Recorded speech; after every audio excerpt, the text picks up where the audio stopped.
But welcome to today's National Health Council joint webinar with the Foundation for the National Institutes of Health, or FINH, sharing a focus on patient solutions.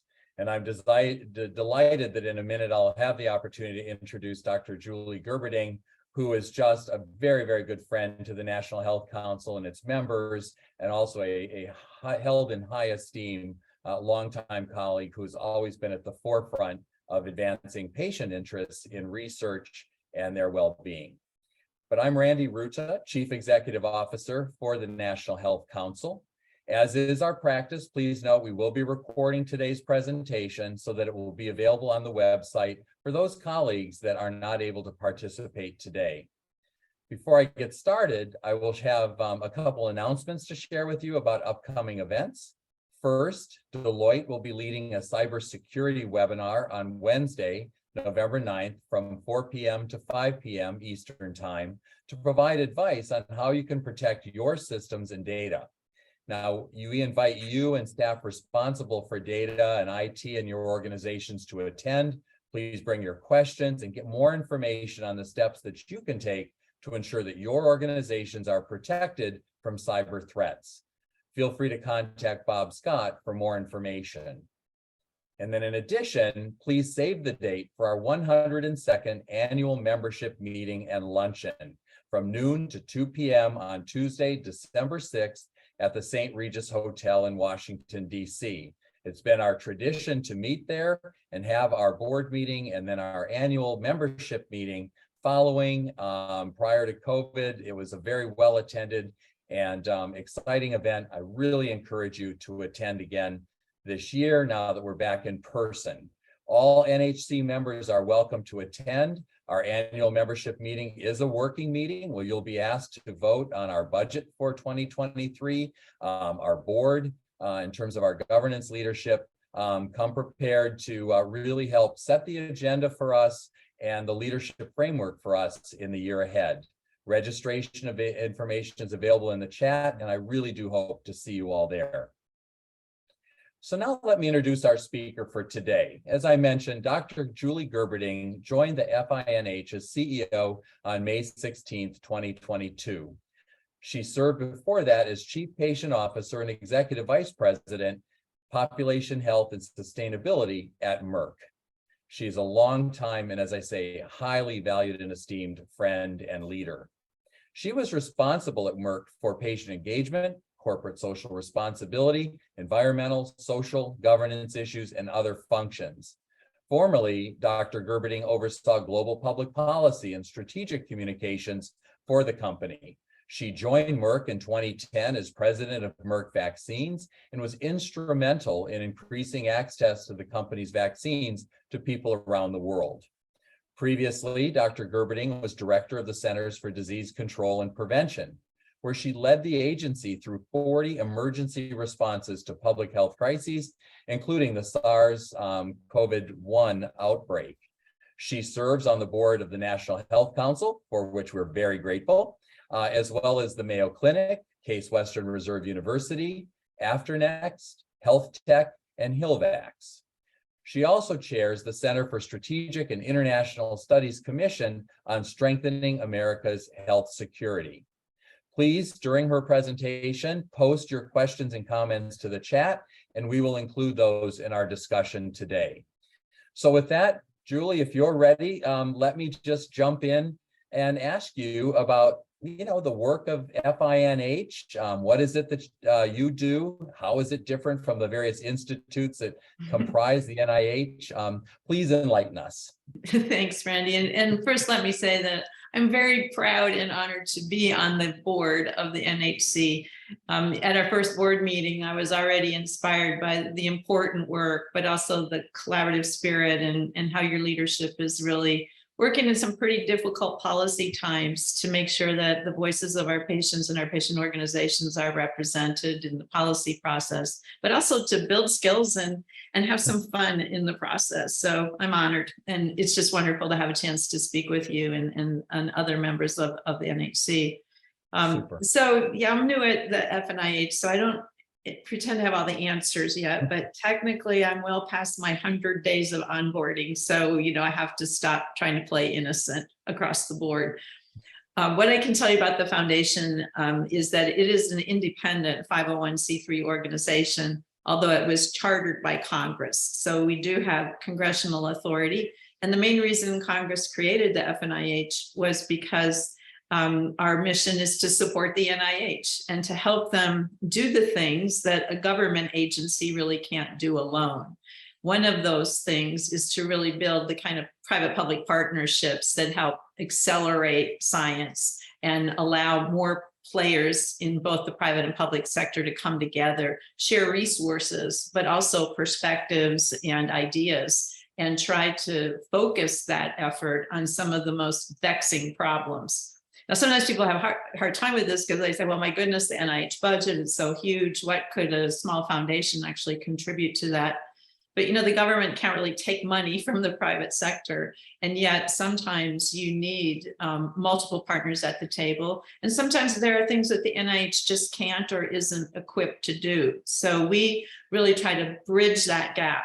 I like to think that we build bridges to breakthroughs. We're trying to accelerate the ability to solve some of these problems kind of by making a whole greater than the sum of the parts.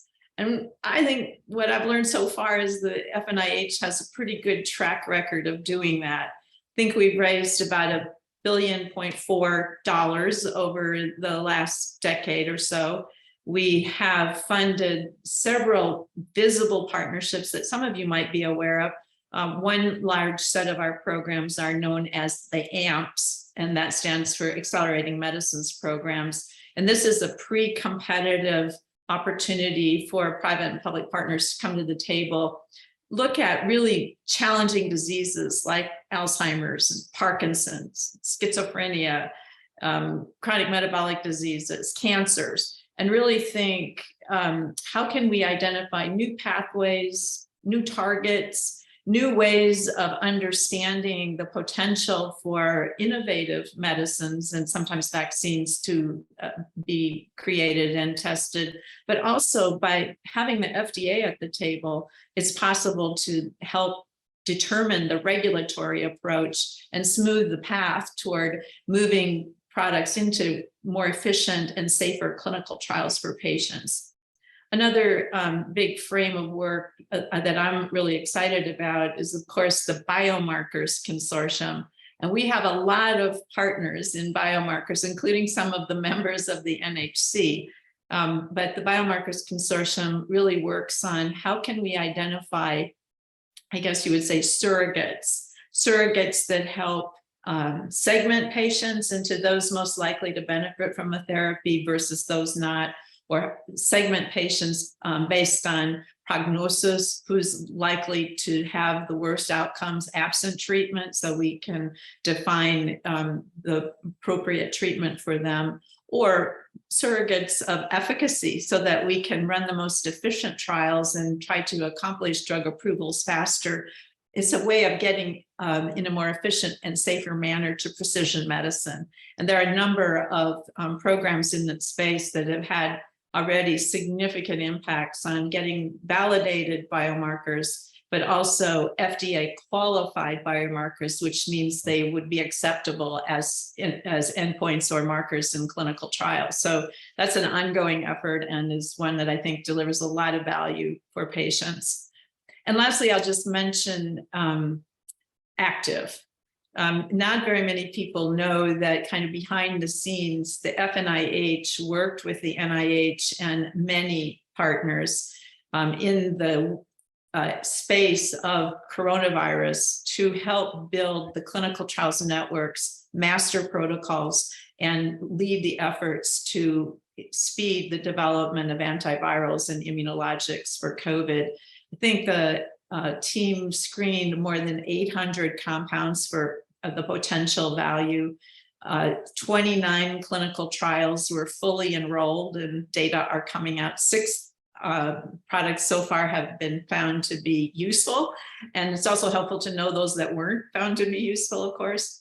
But I think overall, more than 22,000 patients participated in these trials. And the effort was just heroic in terms of getting diversity and inclusion as a hallmark. Community organizations all over the country, I believe 50 states participated in the clinical trials, which is pretty amazing. And, you know, they're still ongoing. So that's a long-winded way of saying, basically, we support science, and especially complex science that takes a team, but we also support scientists. And I want to emphasize that as well, because we just had our annual awards meeting and honored some of the most amazing scientists in the country with the Lurie Prize, as well as the Trailblazer Award for just stellar patient-oriented science. And if you want to hear examples of effective scientific communication, take a look at our website where the annual dinner was recorded, and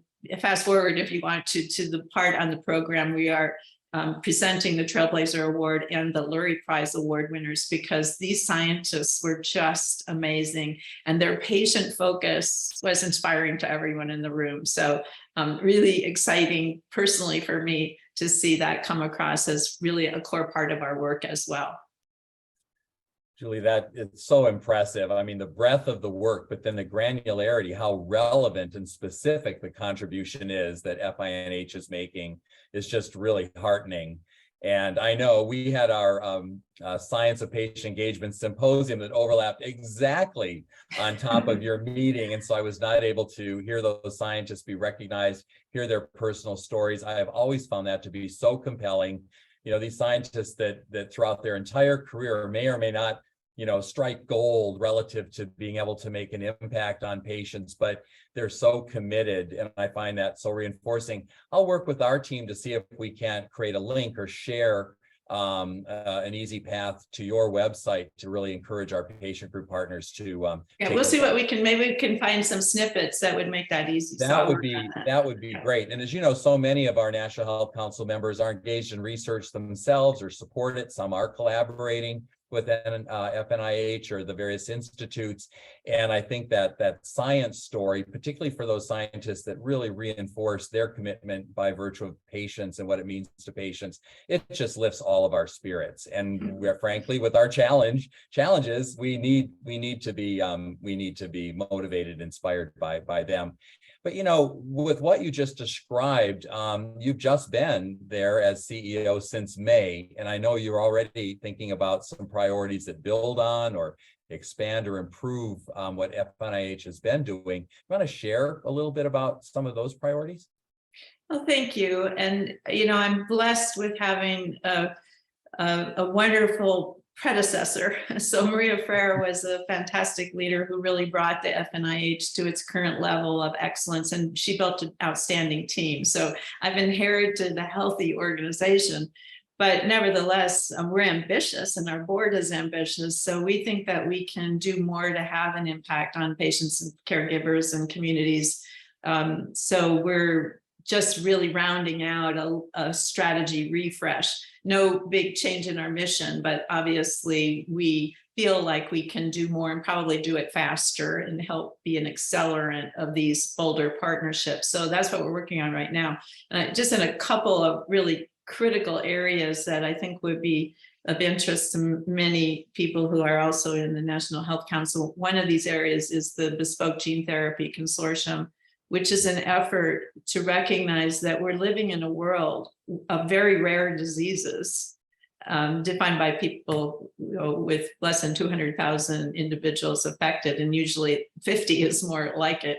And so these, by definition, these are areas of medicine where there are market failures, because it's not necessarily sensible for a company to build a big program when there's really no opportunity to create value for the company given their huge investment. So we're bringing together the people who are knowledgeable about those conditions, and there's a lot of them. I think more than 30 partners are at the table from the external perspective and several NIH institutes. But we're looking at how do we, first of all, manufacture these gene therapies in ways that are standardized and assure that the product is safe and consistent, but that each company or each entity that's working on a therapy like this doesn't have to invent its own wheel and then guess if it's going to meet what the FDA is looking for. So getting that standardization is an effort to try to build a broader capacity in this space.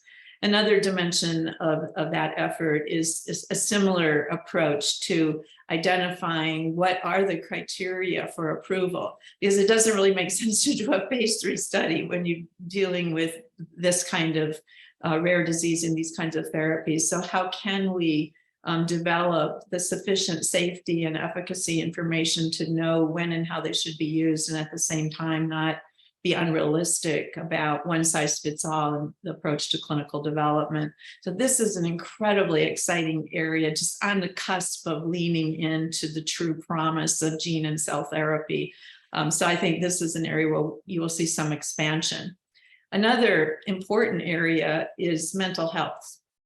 If there's one sort of cross-cutting unmet need in America and elsewhere in the world, especially in the context of the pandemic, it's the poor mental health that we as a society is facing.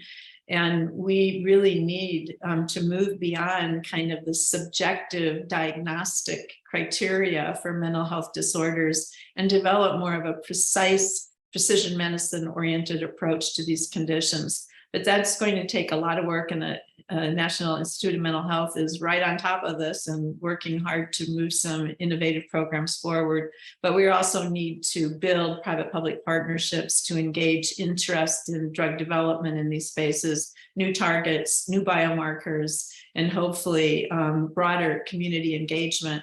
And one of the exciting aspects of this is, of course, the opportunity for health tech, for the digital monitoring and the digital devices that might help determine the current state of someone's mental health, whether they're depressed or manic or hallucinating, et cetera. But also, again, there's no standardization of these devices. And it's very difficult to understand how you would use them in clinical trials to help accelerate the development of the product. So that's an area where we're very keenly watching for opportunities to build partnerships that would help accelerate science in that space. And I could go on because there's no end of unmet needs, but we're looking for those places where no company or no institute or no academician alone can solve the problem, but by bringing the partnership together with the voices of the patients at the table, either representing their experience of the problem and what would constitute a good outcome or a patient-oriented outcome, if you will.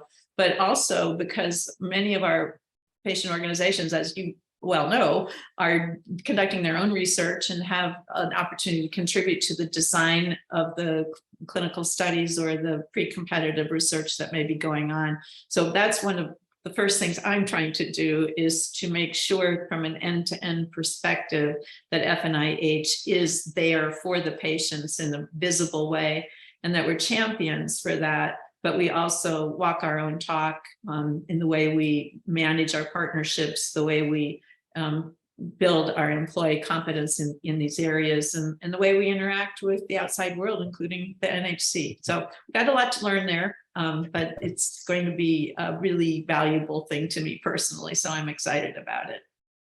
Well, why am I not surprised that the kinds of priorities that you really identified and are now leading just since May, so resonate, I know, with the National Health Council patient groups in the rare disease area, and looking at cell therapies, and then also in the mental health area. We've got leading mental health organizations that are part of the membership for the National Health Council. You and I have talked about how might we bring your organization together with them. So stay tuned. I think we'll be doing a similar kind of conversation coming up. But as you know, coming out of COVID in particular, mental health is an issue that absolutely every one of our patient groups is experiencing on behalf of their constituency. And so I think the way in which you're approaching this, the kind of work that you're doing and that we could do together, is just critically important. It really is. In fact, that reminds me, I think you did some outreach, I believe, to to patient community, to the patient community, whether it was patient groups, individual patients themselves, different voices within the patient community. Can you share a little bit about what you learned in going through that exercise? I think that was kind of late summer, early fall. Exactly. Yeah. So, when I came into the organization, I could see that there was a very strong spirit of patient awareness. And like most of our organizations, probably all of our organizations, we know why we get up and go to work in the morning, and it isn't for the paycheck. It really is because we have that sense of a greater purpose. So there was a lot of interaction and inclusion of patients in some of the programs that were already ongoing at FNIH. So we're not starting at ground zero.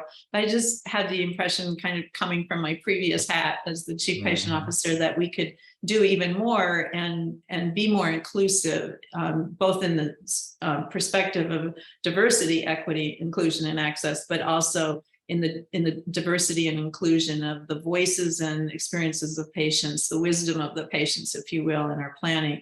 So we did two things. One is we brought Jan Nissen, who was managing the patient and innovation engagement organization at Merck, and I asked Jan, who I know and trust, if she would come in and help do an assessment. So the first thing we did was just kind of look across all of the work at FNIH and look at where do we have strong patient engagement, where are we not so strong, where were the opportunities where we could really help and be more relevant. And then, Jan, also thanks to you and many members of the NHC, we also looked externally. Do people know about us? Do they know what we do? Do they care? Would they be more interested? And how could we be more relevant and helpful to the patient organizations? So those data have kind of been compiled. And as I said, internally, we've already made some commitments. Our all hands meeting a couple of weeks ago, we started with the voice of a patient for the first time. And one of our very articulate colleagues told the story of what it was like to have a serious mental health disorder, and yet how early diagnosis and intervention at an early stage of his life was absolutely remarkable. And now he's gone on to be a nurse, and he's getting an MBA, and so on and so forth. So it was a really inspiring surprise, I think, to a lot of people in the organization to actually get that close to what we are working on in kind of an abstract scientific sense. And then from the outside perspective, we learned that most people don't know who we are and what we do. So people who have worked with us had some very important and concrete suggestions about how we could be more inclusive. And I think we've got some work to do there. So it'll be a journey, but we're committed. And I appreciate Jan. And one of the other things we did inside the organization was to name an individual in FNIH to be our chief patient engagement officer for the foundation. So we're making some organizational investments as well. Boy, that's really encouraging to hear. And of course, Jan is great. And we're excited, that she contacted us and said, here's what we're thinking about and putting out there in terms of questions, who might we reach out to? And it was just so spot on, in terms of her instincts and guidance from you. I'm very excited to hear that you've created a specific role at FNIH. That is something that the National Health Council is talking to all of our federal agency partners about. The FDA has been kind of a trailblazer in that space, having, an organized place for patients to participate in decisions that affect their lives. And I think having something be formalized in that way allows patient groups then to be supportive, make sure that that individual or that office has the right talent and the right access to information. It just allows us to organize with a specific point of contact in mind. So that's great. We'll look forward to learning, how that individual is able to, be that representative of FNIH and be that listening post, that leader within your organization, because that could help us then make the case to other agencies that may not be quite as far along. Did you, you mentioned some of the things that you did learn. Did you see FNIH doing a few things differently, perhaps, as a result of some of the feedback that you had through the survey? Well, one of the things that we haven't solved for yet, but we were working on, I just had a conversation this morning and thinking a little bit differently about how we have an opportunity for inclusivity, especially with small organizations that wouldn't necessarily be able to afford to participate in the kind of partnership investment that larger patient organizations or certainly companies can make. But we want to have those people at the table. So we have to think about how to tier the participation and how to have more patient perspective in the more steering committees and the governance of some of our scientific partnerships. And of course, as a partnership, we don't control everything, but we're working with partners from academia and from the biopharmaceutical industry, and hopefully the biotech and the, well, certainly already the biotech industry, but the digital health tech industry, who already understand the importance of inclusion of patients and the growing interest in the diversity inclusion in clinical trials, but also patient-reported outcomes and all of the other things that are pushing that rock up a hill. And so we want to be very mindful that I don't think we're going to have a big challenge in convincing our partners that this is the right thing to do. But, you know, some of our partnerships have been going on for a really long time, and we don't want to just blow up the governance and start over. We want to try to accrete these changes and build as we go forward. So looking for how to do that in the right way. You know, there is some challenge in managing a large partnership organization, as you know, Randy. Mhm. And so Yes. when you're determined to have an inclusive big tent, that does take time. It takes a lot of relationship building and development, making sure that people remember that they're all in this because we have the same big purpose in mind, so that all the little things that can get in the way or distract or create controversies and conflicts can kind of be pushed aside and keep your eye on the prize. And the more organizations and the more diverse the organizations are, the more complex that is. But ultimately, it's worth it, because you end up with better I have results. every confidence, better yes, that outcome. you'll be able Yeah. to be supported that way. It is challenging, and yet there's so much benefit from having as many diverse interests involved and have them bring their expertise forward or their challenge as to what within, you know, what's happened in the past hasn't worked. And I really do feel that just with your experience, just your approach already, the things you're sharing, we're going to see some really good things come of that kind of approach that I can learn from, that all of us can learn from, and then also support. You know, as you mentioned earlier, there were two areas that you called out, and I think you had a fair amount of perhaps survey interest or just interest within your patient partners previously. You mentioned active, you mentioned a focus on schizophrenia. Are there some critical success factors as to why those two areas may have really resonated with some of the patient voices that responded to the survey or that have been speaking to you since coming into this role? You know, I think, of course, we're interested in all of our programs, what really constitutes success. A couple of years ago, a very structured review of the biomarkers consortium was conducted and published. So I can make that publication available to people because it included some of the things that we're talking about right now.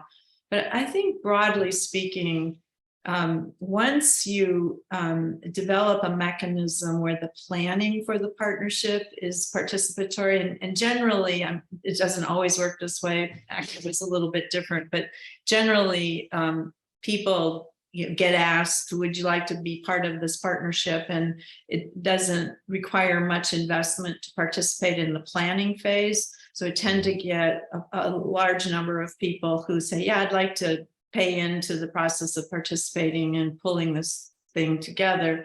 And then when it comes to the, you know, it gets approved and we're really going to do it, we have to go to the fundraising phase. And that, of course, means some people are in and some people change their mind, have different priorities, or can't justify the investment. And so we end up with a smaller number in the actual partnership than participated in the planning. But once you get into that execution phase, you have pretty good alignment because we put a lot of effort into building out the plan, understanding where it's going. And I can tell you that the proof is in the pudding in terms of longevity of some of these programs. Some have been going on for, you know, more than a decade. I think the ADNI, one of the Alzheimer's longitudinal studies that we participated in, is still ongoing. We finished our contribution at year 19 this past year, but the partnership and the cohort study is still ongoing. And the reason it's ongoing is because the patients, the academic partners, the industry scientists, and certainly the NIH feel like they're getting value. One of the important dimensions of partnership when people work with us is that the data are open source as a general rule. So by taking information that many companies may be gathering in phase 3 studies or earlier phases of clinical development and federating it in such a way where it can be pooled and then create a population database that's much bigger than any one organization would ever acquire, you open up the opportunity for new questions, new research endeavors to be repurposing that kind of information to go beyond the reason that it was originally collected. And part of what the partnership can do is, I'll just use a hypothetical example. Let's say that several companies were working on Alzheimer's disease, and they may have been looking at different brain images. They may have been looking at blood markers for inflammation in the brain or markers of cognitive dysfunction. And in each trial, maybe one company was doing this kind of study and another company was looking at that biomarker. But when you agree to do this in a partnership, you have everybody collect the same information and then standardize the interpretation of the images or standardize the interpretation of the biomarker studies so that you're able to get a richer and more powerful, statistically powerful set of information that folks can query.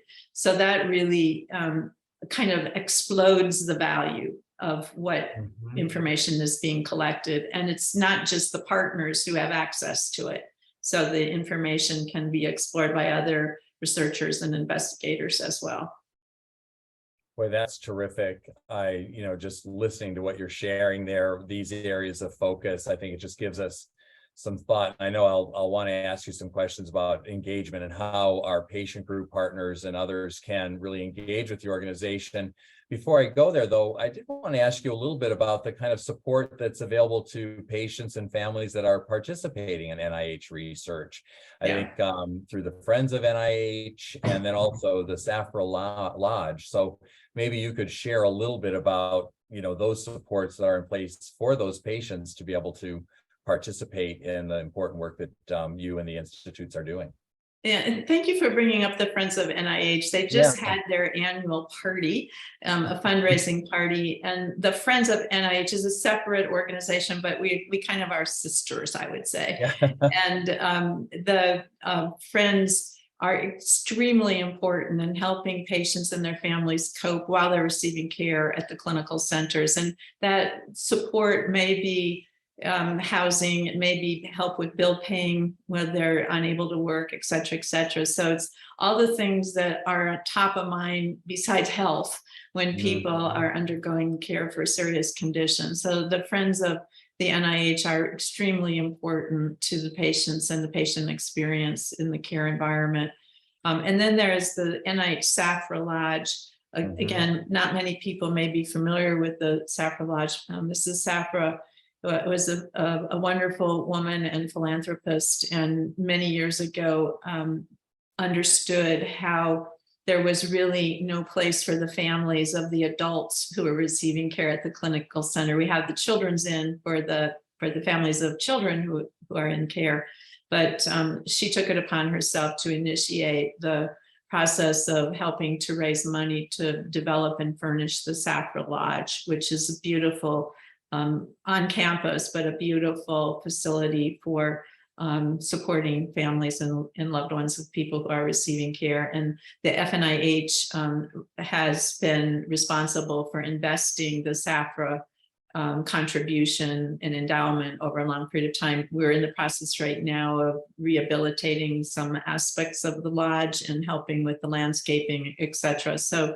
2 additional areas that are just really help us remember that when we say our mission is to help the NIH, there's lots of ways of helping. And sometimes the best way is to help the patients directly, not just through the science or the support for scientists, but also in ways that really, touch the human heart in a more personal way. Well, absolutely. And I think it just makes so much sense that your organization would be involved as whether it's, a side-by-side sort of supportive role, or take on different pieces of how both the Friends programs or Mrs. Safra's program. I mean, she's a transformational philanthropist, over time, and how wonderful that she would make this investment. As we know, patients dealing with really challenging, health issues, if they've come to the NIH, it means that, the options for them just kind of in routine treatment are limited. And so to be able to interact with your member and your partners, and have that support in a very practical way, not have to worry about lodging, maybe a little assistance with some of their bills. It's just enormously important. And it just communicates a sense of holistic appreciation for patients, their families, who they are, which I think is just reflective of, everything you've always brought to the roles that you've had, certainly what you're bringing to FNIH and your partners. So thanks for sharing that. I know, when you and I talked about you doing this session with us, I really wanted to make sure that all of our National Health Council members really understand, what's happening, what may have changed from, maybe they've worked with the various institutes and FNIH specifically before under your new vision. But if you have an ask of our membership, frontline patient advocates, oftentimes supporting research or helping to make sure that their constituencies' needs are understood, that they're available to participate in research, what would your ask be of our patient group membership, Julie? Well, thank you for asking the question. And it's actually a big question. And I thought a little bit about you, knowing you might ask that and what the answer should be. And of course, I want to help equip our organizations in the NHC to feel like they have the right platform and the right information to remain really strong advocates for research and inclusion in research. So that's a very important positioning that we all need to stand strong on. But these days I have an ask that's a little bit bigger than that, because we're living in the world of post-truth. And we are all suffering from the decline in trust in health information and science information. And no matter what we do at FNIH, or for that matter, what the NIH does, or what each of our organizations do, if people don't trust in the information and the advice that they're receiving, we've lost the opportunity to really have the impact that our science would otherwise allow us to have. So, how can we earn trust? And, I'm not suggesting that anyone participating in this conversation is responsible for the reduction in trust, but nevertheless, collectively, we have to figure out how to earn it. And I recognize there are all kinds of external forces, on the eve of a midterm election in a red and blue country, that's really problematic.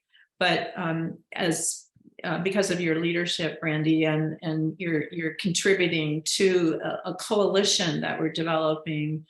We don't have a formal name for it yet, but together with Sudip Parikh from the American Association for the Advancement of Science, Bill Novelli, who helped lead the campaign for tobacco-free kids, Mary Woolley from Research America, Mary Naylor from Penn, and a few other people. We've just kind of created a core group, and what we're trying to do is bring everybody together and kind of under maybe an umbrella, or potentially even a logo or a slogan, to be able to say, as part of the health ecosystem, we will stand up for truth in health communication. And when we see misinformation, to the extent that we can within our organization, we will work actively to try to correct it, so that our voices are out there balancing out the ridiculous things that get communicated in various media channels. But also, when we see someone who's intentionally disseminating malinformation or disinformation, that we will stand strong on that as well. And, different organizations have different levers to pull in this space, but that we won't allow people in our own organization to have that conduct without calling them out on it. And that together and collectively, we will try to represent trustworthy resources for information. So that sounds blah, blah, blah.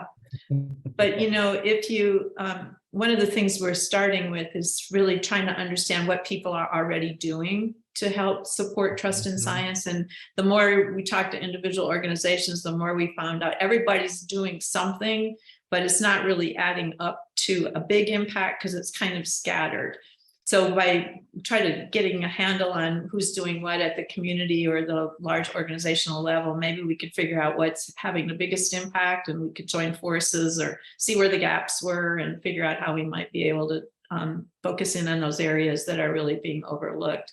And over a long arc of time, by improving our own communication and participation in the conversation, but also by building a brand as trusted resources for information, maybe we can make a difference. I am optimistic over the long arc of time that we can recover this trust, but it's sure not going to be easy, and it will take all of us. Really will. And you've assembled, excellent resources. I'm delighted to be able to contribute both on behalf of the National Health Council and the thinking that we've had along those lines, but really in bringing forward what I know our members are doing, because you're exactly right. I mean, trust in science is so foundational to absolutely everything then that we build on to try to promote individual and population health, let alone research, that can help solve some of these critical health challenges. But if the climate is such that, that the process of science and the focus of science is really disrespected by these oftentimes, kind of crazy and unfounded sorts of miscommunications that get floated, which seem to be far more effective in being disseminated and taken up than some of our very carefully crafted messages. We do need to look at it differently and see how we can restore that. Julie, as you know, this is happening in a climate of declining trust in institutions generally. And even the nonprofit sector. I know we shared with our membership at the last Health Leadership Conference, independent sector's most recent data gathering about the nonprofit sector. We asked them to focus on the health sector. And that had, and groups like ours, patient groups, oftentimes, have one of the highest levels of trust from the constituents then that might have a condition, that they represent. But even there's been an erosion, and that affects us negatively in so many ways. You've got patients for whom they're just not going to understand or pursue, treatment or participate in research. You have investors, be it public or private, that are less inclined perhaps to support the critical research or care that we know is going to be so important to those patients. Even recruitment and retention of staff. If the trust level isn't there, how are we going to recruit then new scientists and new patient advocates and others within our organizations? It just undermines everything to have that not just lack of information, but this active flow of misinformation. So I applaud you in your new role to really take that on, and you can count us in fully. And I think you'll be excited about the way some of our members are really addressing this issue within their own communities. But there is so much yet for us to do. If we do it in a coordinated and informed fashion amongst each other, I think we'll be all the more effective. I totally agree. Yeah, we have to we have to build a big tent. We do, Yeah. and actually, and be active and we can't just dip our toe into this issue. I think we're going to have to be pretty bold in the way in which we take it on, and pretty proactive and forceful, because with every passing day, we know that there are patients or there are families that just simply aren't benefiting from the science that's been done, or are not contributing to science that is evolving. And, as a society, as a community, as a family, it's a loss, it's real. So I just applaud you for really highlighting that. So I think I'm interested in having some of our participants put their questions forward. I would just like to ask one that I know they're thinking, and that is, how could some of our patient group leaders that are participating today or who listen to this session afterwards, how can they contact you and your team? What can they do to maybe share and highlight some of the mutual interest or activities that could be of interest or even some of the projects that are underway? How can they follow up, and how can I help them? Absolutely. One of the things that I was going to propose, Randy, is that maybe I can create a link on the NHC website. So there would be a direct pipeline rather than exchanging emails and going back and forth that way. But Right. You'll see as we work over time, we've just recruited a new senior vice president for innovation and growth, David Carmel, and David is taking on the broad role of our strategic communications, but also our innovation front. And we, in support of the evolving strategy that I mentioned earlier, we will be having a refresh of our web and our presence. And so that would be a really good time for me to make those links and to hit the ground running before January. So I'll come back at you with that.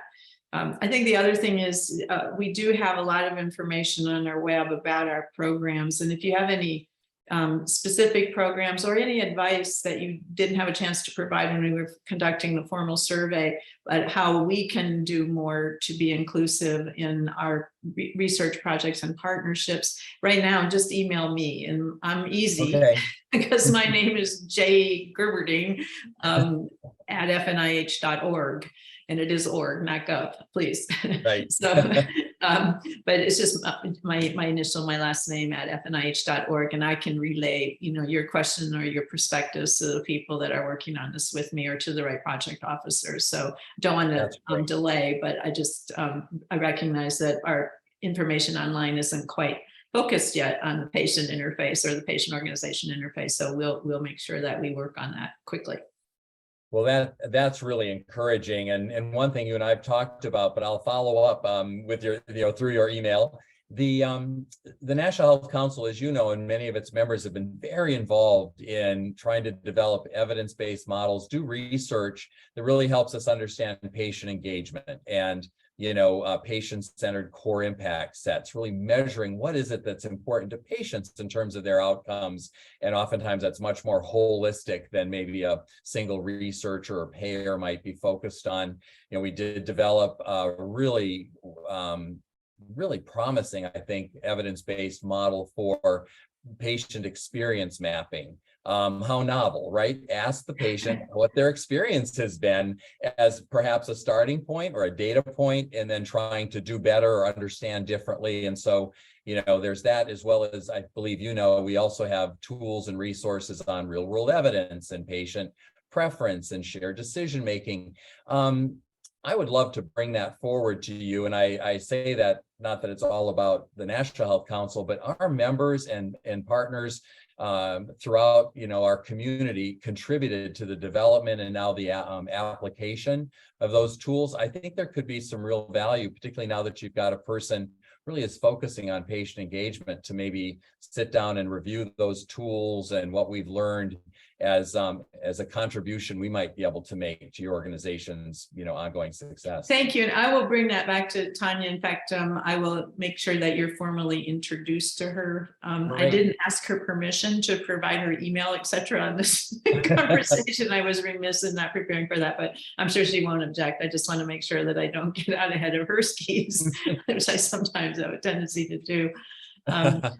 But it's a really interesting thing, because as we looked at where we are already working with patient organizations, and we discovered how valuable it is to the progress of what we're trying to accomplish, but also the models that are really working well, and some of the barriers that we have, which are often time barriers, financial barriers, and then just not really bringing people into the conversation early in the process, which is, we know that from clinical development in the pharmaceutical side of the industry as well, that the sooner you are talking to people who you hope will benefit from what you're trying to do, so that you have the right target product profile, but you also know how to design a trial in such a way that encourages inclusion, et cetera, et cetera. So I just can't say enough how committed we are to taking the maximum value of that. And if you read the mission of the NIH, which is, it's our mission to support their mission, which is, Right. really hard to explain to Congress sometimes, but the NIH mission is about well-being and saving lives and improving health. And it's a very broad opportunity here, but at the end of the day, it is about the health of people and communities. And so we have to always remember what the end state is. It's not to publish papers or to find new targets or explore new pathways. It's to make sure that what we do happens in the most expeditious way possible, but also in a way that ultimately is linked to what will make the most difference to people. Right. And I'm not going to deny that it's hard to be fast. Anytime you're working in an alliance, speed is usually difficult to accomplish. But boy, when you think about how fast the active clinical trials were prosecuted, and as I said, 29 products fully enrolled, 22,000 patients, and a lot of information in less than 2 years, was just really proof that NIH, industry, and patient organizations and the foundations who are all participating together, that we can work with urgency and speed when we need to.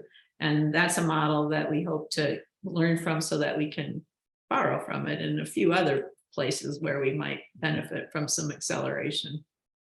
Absolutely. Well, thank you so much. I know I can feel and hear the gears turning of our participants today. So count on us having future opportunities for engagement.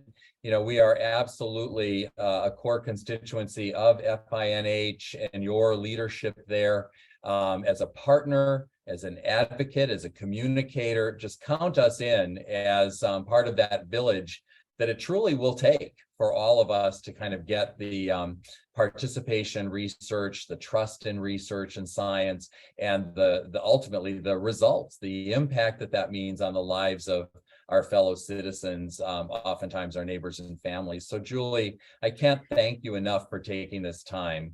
Randy, I just have to butt in here because Tanya just put her email in the chat for us. So if you can relay Tanya's email out, it's tkamphaus@fnih.org, but we can mail that back out. But thank you, Tanya. I saw that pop up. I thought, oh, yeah, she's with us. So that's terrific. So everybody on the call, certainly, and we'll make sure that, as we then offer up this presentation and record it, we'll include those contacts. So Tanya, I look forward to meeting you and expect to collaborate. And Julie, again, thank you so much for everything you're doing in this new role, for what you've done in the past, and for being part of our leadership circle as a board member and respected colleague.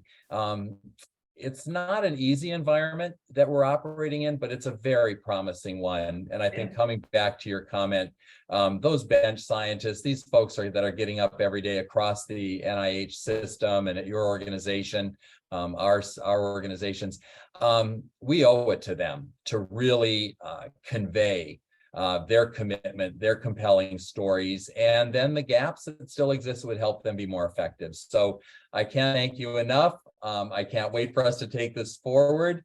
I'll look forward, to us continuing that conversation as we build a really action-oriented agenda for next year. We're right on the cusp of having the opportunity to do that. And I'm glad that you've done, the assessment of the patient community. You invited their comments. You're thinking about ways to institutionalize.